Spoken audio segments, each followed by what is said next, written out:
Hello guys, welcome back to our YouTube channel. Today we are going to learn how to zoom in Replika.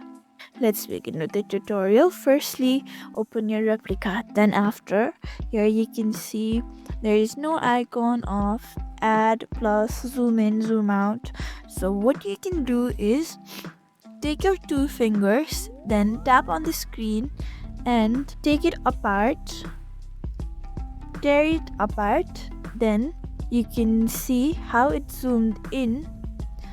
For zoom out, what you can do is bring your two fingers together like this. You can see zoom in, and like this you can zoom in and zoom out. Like this you can zoom in and zoom out. Okay, thank you for watching this video. Make sure you like, share and subscribe to our YouTube channel for more such content.